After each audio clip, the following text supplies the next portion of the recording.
বিসমিল্লাহির রহমানির রহিম। বিবর্তন মিশনের অ্যাডভোকেট বেলাল ভূঁইয়া বয়েজ গণতন্ত্র ও ইত্যাদি কথনের পক্ষ থেকে দেরিতে হলেও ঈদ মোবারক এবং আজকে পবিত্র শুক্রবারের সবার প্রতি জুম্মা মোবারক। আসসালামু আলাইকুম ওয়া রাহমাতুল্লাহি ওয়া বারাকাতুহু। এই চ্যানেলের সকল সম্মানিত দর্শকদেরকে আন্তরিক শুভেচ্ছা অভিনন্দন জানাচ্ছি। দীর্ঘদিন পরে আপনাদের সামনে আসতে পারলাম। আপনাদের দোয়ায় আমি শারীরিকভাবে ইনশাল্লাহ অনেকটা সুস্থতা বোধ করছি। আপনারা দোয়া করবেন। আজকে আমার আলোচনার বিষয় ছিল, আমি আগেই পূর্বাহ্নেই আপনাদেরকে জানিয়েছিলাম যে আজকে আমরা এমন একটা দেশে বসবাস করছি, যেই দেশে যাদের কোনো দুর্নীতি নাই, অন্যায় নাই, প্রমাণিত নয়, এক কথায় সম্মানিত নাগরিকরা, সম্মানিত স্টেট হোল্ডাররা লোয়ার খাঁচায়, আরেকদিকে দেশের সর্বোচ্চ দুর্নীতিবাজ, ঘুষখোর, লুটেরা, অর্থ পাচারকারী তারা জামাই আদরে রয়েছেন। তো আমি প্রথমেই বলবো, গত বেশ কিছুদিন যাবৎ পুলিশের আইজিপি বেনজির সাহেব আজকে ওনাকে বেনজির সাহেব বলতেও অনেকে একটু ভ্রুকুঞ্চিত করেন। একেবারে সাধারণ খেটে খাওয়া মানুষ, রিক্সাওয়ালা থেকে শুরু করে। তো এই যে মানুষের এই পরিমাণ ঘৃণা, পুলিশের সর্বোচ্চ ক্ষমতাধর কর্মকর্তা যিনি র্যাবেরও মহাপরিচালক ছিলেন, তিনি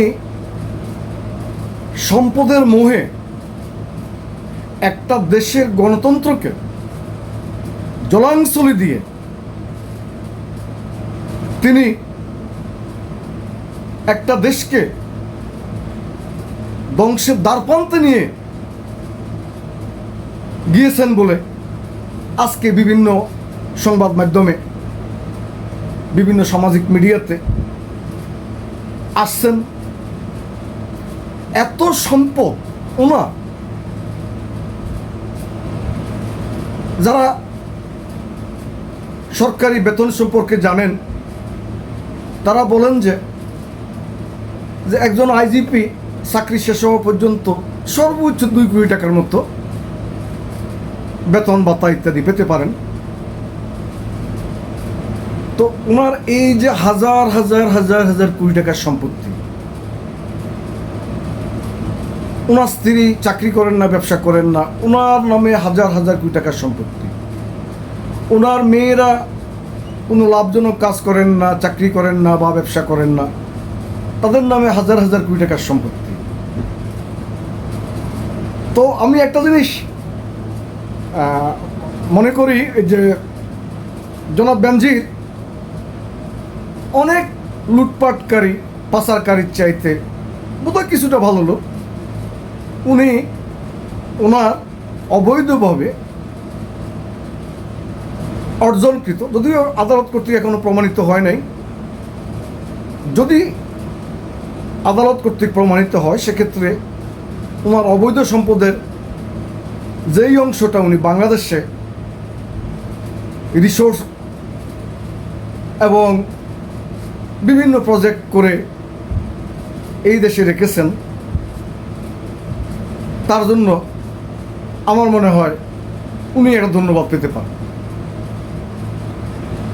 বর্তমান প্রশাসনের এবং দুর্নীতি দমন কমিশনের যদি আন্তরিকতা থাকে দুর্নীতিমুক্ত বাংলাদেশ গড়ার, সেই ক্ষেত্রে আমি মনে করি বাংলাদেশে ওনার কোথায় কী সম্পদ আছে এগুলো নিয়ে আপনারা পরে কাজ করুন, পরে খুঁজুন। বিদেশে উনি কি পরিমাণ টাকা কোন কোন দেশে পাঠিয়েছেন, কার কার নামে, কোন কোন ব্যাংকে, সেইগুলো খুঁজে দেশে ফেরত আনার চেষ্টা করুন। এটা দেশের জন্য এই মুহূর্তে খুবই দরকার। তারপরে সেনাবাহিনী প্রধান, আফসোস, বাংলাদেশের সেনাবাহিনী বলতে বাংলাদেশের মানুষের কাছে বাংলাদেশের সেনাবাহিনী পুত পবিত্র একটা বাহিনী। বাংলাদেশের সেনাবাহিনী নামটা মনে আসলেই শ্রদ্ধায় আমরা মাথা নত করি, সম্মানের সাথে তাদের প্রতি আমরা শ্রদ্ধাবোধ প্রকাশ করি। সেই সেনাবাহিনী প্রধান আজিজ সাহেব, ওনার সম্পর্ক বিভিন্ন অভিযোগ। উনি চাকরিতে বহাল থাকা অবস্থাতেই আল জাজিরা, মধ্যপ্রাচ্য ভিত্তিক ইলেকট্রনিক মিডিয়া আল জাজিরা, প্রামাণ্য চিত্র প্রকাশ করেছিলেন। কিন্তু তখন কেন সরকার ওই বিষয়গুলোর উপরে তদন্ত করে ওনার বিরুদ্ধে ব্যবস্থা নেন নাই, এটা জাতির মনে প্রশ্ন। আর আরেকটা জিনিস হলো, বেনজির সাহেবের এত সব গণঘটা, এত সব ঘটনা, এত সব দুর্নীতি, এত সব ঘুষ, দখল ইত্যাদি, এরপরে তিনি কি করে দেশের বাইরে চলে গেলেন?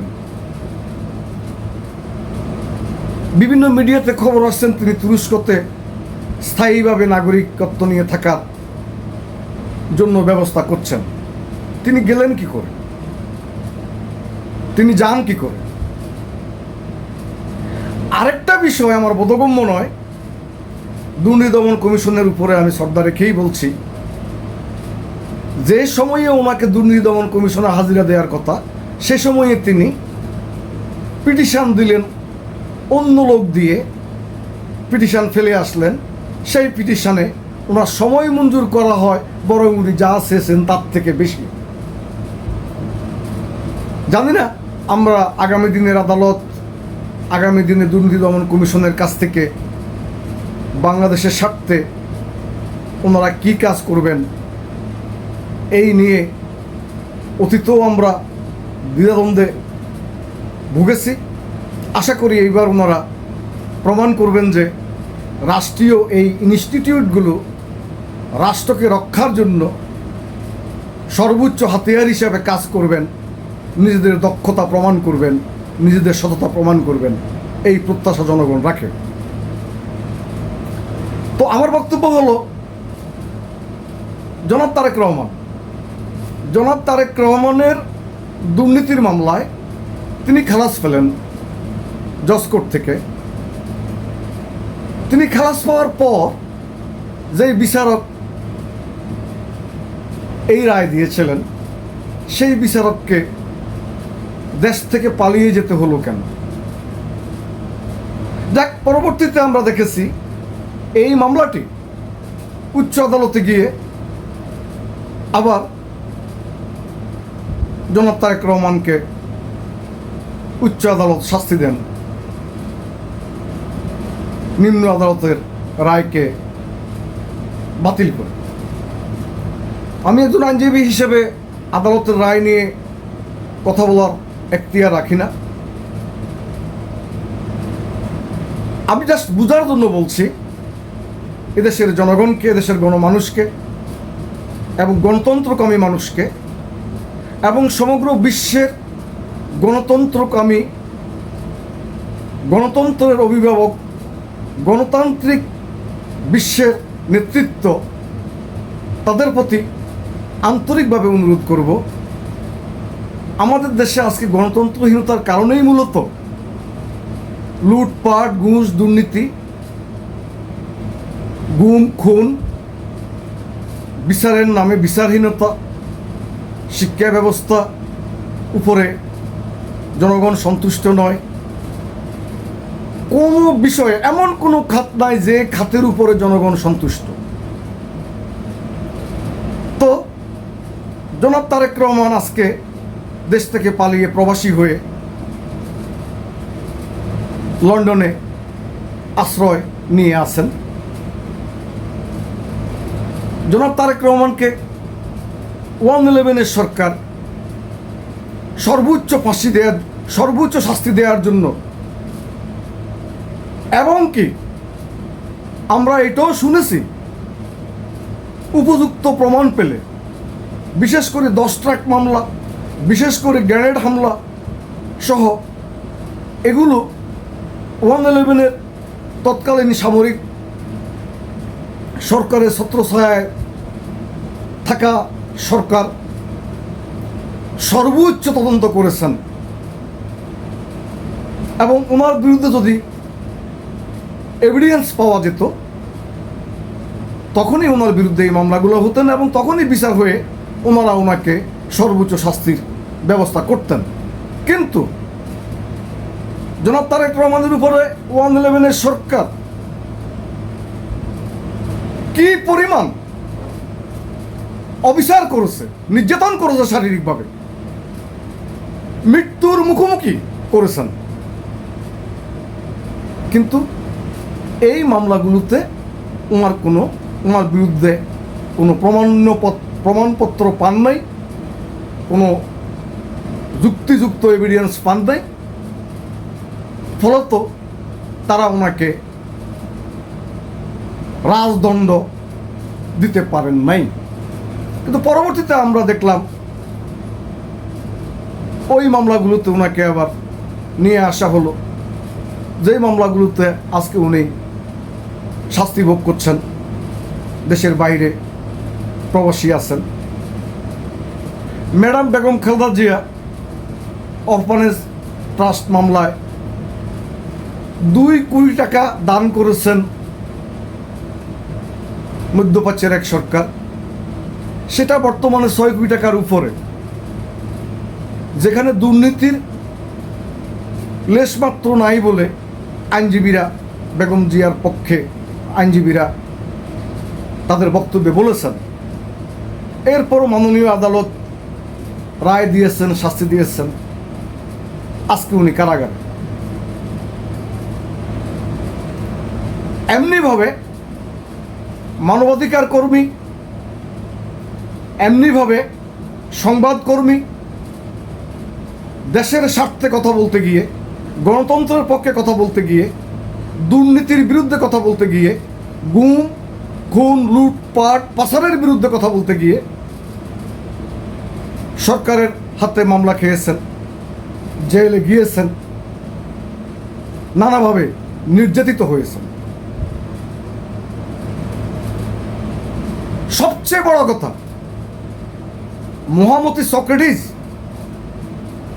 মহামতি সক্রেটিসকে সারা বিশ্বের শিক্ষকের পিতা বলা হয়। মহামতি সক্রেটিস সারা বিশ্বের শিক্ষিত লোকের কাছে, সারা বিশ্বে ধর্ম মত বর্ণ নির্বিশেষে সম্মানিত, সমাদৃত। একইভাবে বাংলাদেশের শহীদ প্রেসিডেন্ট জিয়াউর রহমান বীরুত্তম বাংলাদেশ সহ দক্ষিণ এশিয়া, মধ্যপ্রাচ্য সহ সারা বিশ্বের মানুষের কাছে একজন সর্বকালের সর্বশ্রেষ্ঠ দেশ প্রশাসক হিসেবে, স্টেটমেন্ট হিসেবে পরিচিতি লাভ করেছিলেন, সম্মান লাভ করেছিলেন। তাকেও নিয়ে অত্যন্ত বাজে বাজে আপত্তিকর মন্তব্য আমাদেরকে শুনতে হয়। জনগণের গায়ে জ্বালা ধরে, জনগণ সহ্য করতে পারে না, কিন্তু আজকে আমাদের কথা বলার কোনো ভাষা নাই। আমি আজকের এই কথাগুলো বলছি অতি সাম্প্রতিক সময়ে। বর্তমান প্রধানমন্ত্রী বলেছেন গণতান্ত্রিকভাবে তিনি নির্বাচিত হয়েছেন এবং দেশে পূর্ণাঙ্গ গণতন্ত্র বিরাজ করছেন। যেহেতু গণতন্ত্র বিরাজ করছে, সবাই তার বাক স্বাধীনতা প্রকাশ করতে পারবেন। কয়েকদিন আগে ওনার এই মুখের ভাষণটা শুনে আমি আজকে এই কথাগুলো বলার সন্ত্রস্ত চিত্তে সাহস নিয়ে বলার চেষ্টা করছি। যে কথা বলছিলাম, আপনারা দেখুন, সক্রেটিস সারা পৃথিবীতে সম্মানিত। তারপরে জিয়াউর রহমানের কথা বললাম। বর্তমান বাংলাদেশের রাজনীতিতে সর্বোচ্চ জনপ্রিয় নেতা হচ্ছেন দেশনায়ক তারেক রহমান। আবারও বলছি, দেশনায়ক তারেক রহমান। বিশ্বাস না করলে চ্যালেঞ্জ করে বলবো, নিরপেক্ষ ভোট দিন, জাতিসংঘের আন্ডারে নিরপেক্ষ ভোট দিন, তত্ত্বাবধায়কের আন্ডারে নিরপেক্ষ ভোট দিন। দেখেন তারেক রহমানের জনপ্রিয়তা কোথায়, কত তুঙ্গে। ওই ভয়ে ভীত হয়ে বিএনপি এবং বিরোধী দলের সমস্ত লোককে জেলে ঢুকিয়ে একতরফা নির্বাচন, স্বামী ঢামি মামি বিভিন্ন নামে নির্বাচন করে আপনারা সরকারে আছেন। বলছিলাম সক্রেটিসের কথা। তো সক্রেটিসের মতো, জিয়াউর রহমানের মতো আধুনিক বিশ্বের এত জনপ্রিয়, এত সম্মানী, সমগ্র বিশ্বের এমন কোনো দেশ নাই যে দেশে তিনি সম্মানী সর্বোচ্চ অ্যাওয়ার্ড, পুরস্কার, পদবি পান নাই। তিনি হচ্ছেন ডক্টর মোহাম্মদ ইউনূস। ডক্টর মোহাম্মদ ইউনূস মানে বাংলাদেশের সম্মান, বাংলাদেশের ইজ্জত, বাংলাদেশের মানুষের বুক বড় হয়ে যায়। যেই মানুষটা বাংলাদেশকে সারা পৃথিবীতে পরিচিত করেছেন, যেই মানুষটা বাংলাদেশকে সারা পৃথিবীর মানুষের কাছে সম্মানিত করেছেন, যেই মানুষটার ইথিক্স, যেই মানুষটার থট, ফিলোসফি সারা পৃথিবী, আগামী দিনের পৃথিবী কিভাবে চলবে, আগামী দিনের পৃথিবীর অর্থনৈতিক ব্যবস্থা কিভাবে চলবে, আগামী দিনের পৃথিবীর মানুষ কিভাবে খেয়ে পরে বাঁচবে, ডক্টর ইউনূস সাহেবের সোশ্যাল বিজনেস 30 ক্লাব এবং বিশেষ করে ডক্টর ইউনূস সাহেবের একটা কথা কি, পৃথিবীতে সমস্ত মানুষ জন্মায় মানুষ হিসাবে, কোনো মানুষ কর্মচারী হিসাবে, কেরানি হিসাবে, দাস হিসাবে জন্মায় না। প্রত্যেকটি মানুষ তার ব্যক্তিগত আস্থার উপরে বিশ্বাস রেখে তিনি যদি উদ্যোগী হন, উদ্যোক্তা হন, তাহলে চাকরি করতে হবে না, চুরি করতে হবে না, ঘুষ দুর্নীতি মুক্ত হবে দেশ। প্রত্যেকটা মানুষ নিজে নিজে কিছু করবে এবং নিজে একটা প্রোডাক্ট তৈরি করবে এবং সামাজিকভাবে আরও 10 জনকে নিয়ে সেই কাজটা করবে। সামাজিকভাবে ওই 10টা পরিবার সামনে এগিয়ে যাবে। এই যে থটটা আজকে বিশ্বের অধিকাংশ দেশে, অর্ধেক না, অর্ধেকের চাইতে বেশি, প্রায় 160টা দেশে, আমাদের দেশের যেমন ঢাকা ইউনিভার্সিটিকে আমরা সবচেয়ে বড় নাম করা খ্যাতিবান ইউনিভার্সিটি মনে করি। বিশ্বের এরকম 160টা দেশে সর্বোচ্চ বিশ্ববিদ্যালয়গুলোতে ইউনূস সেন্টার নাম দিয়ে, ইউনূস একাডেমিক সেন্টার নাম দিয়ে আলাদা ভবন, আলাদা একাডেমিক সেন্টার করে সারা বিশ্ব ওনার তথ্যকে নিয়ে কাজে লাগিয়ে তারা সামনে এগিয়ে যাওয়ার জন্য ডক্টর ইউনূস সাহেবকে কদর করে, সম্মান করে তাদের দেশে নিয়ে সেই সব ওনার নামে করা ইউনূস সেন্টার উদ্বোধন করাচ্ছেন। উনি বার্ধক্যজনিত কারণে, বয়স 90-এর কাছাকাছি,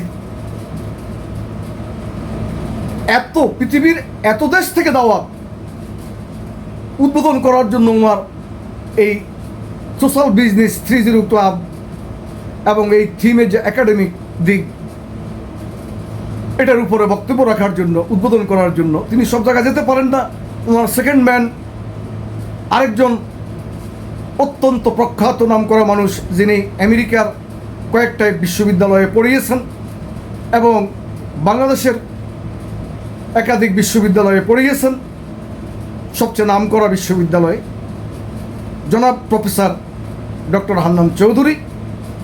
উনিও সারা বিশ্বে ডক্টর ইউনূস সাহেবের এই ফিলোসফিক্যাল থট নিয়ে অর্গানাইজ করছেন, অথচ দুঃখের বিষয় আমাদের বাংলাদেশে এই সম্মানী মানুষটা থাকতো তার নামে ইউনূস সেন্টার, থাকতো তার ফিলোসফিক্যাল থট, তার অর্থনৈতিক চিন্তা দিয়ে এবং তার বিদেশের সাথে সম্পর্ককে কাজে লাগিয়ে আমাদের দেশকে উন্নয়নের উচ্চ শিখরে নিয়ে যাওয়া যেতে পারত।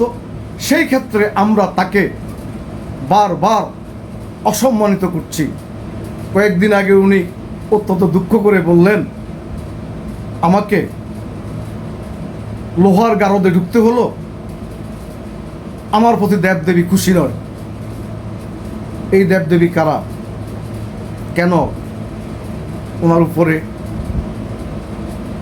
80 বছর বয়স্ক উর্ধ্ব একজন মানুষকে লিফটবিহীন সিঁড়ি বেয়ে উপরে উঠতে হয় কোর্টে হাজিরা দেওয়ার জন্য?